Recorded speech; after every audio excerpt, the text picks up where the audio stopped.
So the other day, Jordan and I were watching Lion King, and then he tried to say Mufasa, and he tried to say Nala. Hello? Are you listening to me?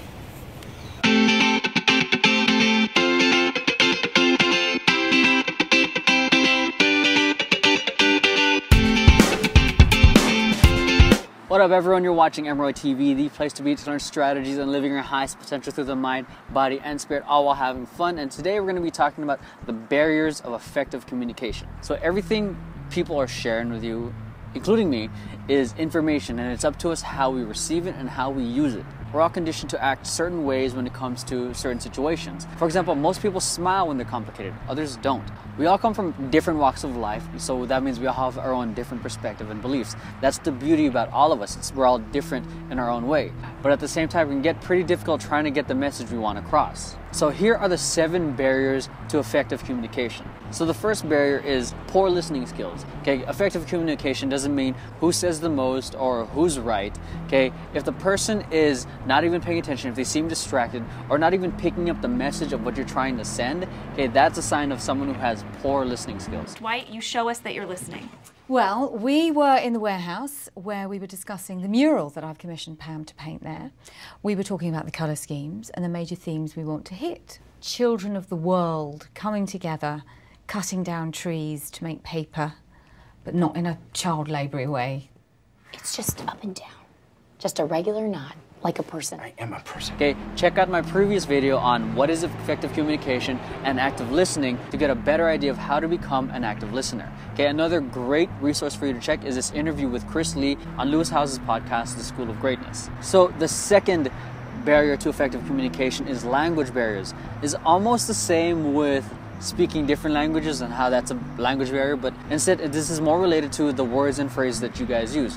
This is something that happened to me in my own relationship, that the certain words or phrases that we used meant something else to the other person. So make sure you guys are on the same page when it comes to different words or slangs or phrases. The third one is emotional barriers. Okay, so when emotions are high, that reduces their chance of communicating effectively. That reduces their likeliness to really understand the message you're trying to relay to them, because if you're coming a little bit more aggressive with how you're trying to communicate, they may shut down or they may become more reactive because of how you're presenting your information. Not only that, it also increases the chances of what you're trying to say to be misinterpreted. So check out my previous video on communication style, so that way you have a better idea of your own communication style, and that way you have a better way of communicating. That way it's a win-win. Okay, like I said, when you're in a high emotional state, you're more reactive instead of proactive. So if you find yourself there, take a 5 to 10 minute time out, or 20 minutes or an hour. Okay, get yourself out of there, don't force the issue, take a break and just come back to it later. We have to stick to our budget, okay? You cannot be out there buying all these Brazilian bikini waxes and Kama Sutra body oils and edible paws.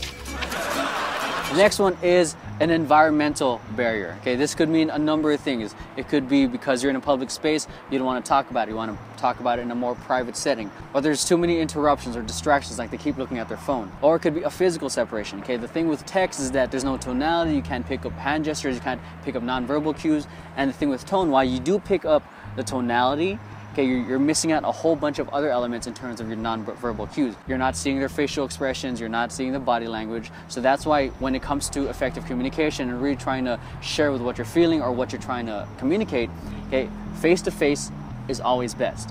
The next barrier is timing. This could be because you're running late and you don't have the time to really give the full attention that you want for the other person. Or it could be because it's too early in the morning or too late at night, and at that point your brain's not exactly functional to the point where you can effectively communicate or actively listen. The sixth barrier is perceptual barriers. Okay, like I said, we all come from different walks of life, we have different beliefs. So what the person is trying to share with you is information that makes sense in their heads. When you receive that information, you're trying to make it so that it makes sense in your mind.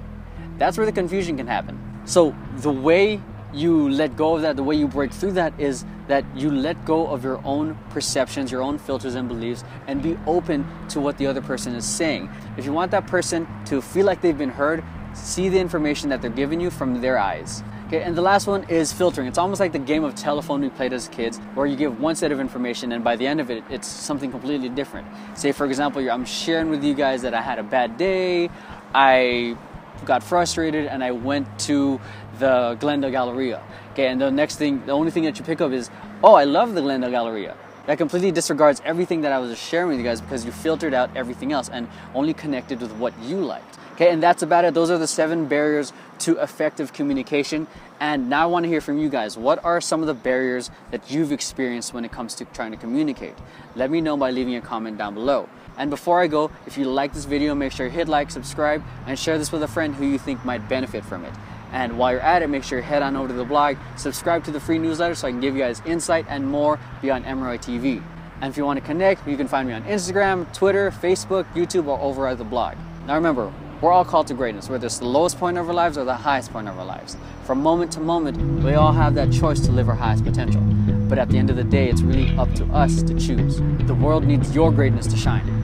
Thanks for watching Emeroy TV, and I'll catch you guys next time. Oh, it's sunny now.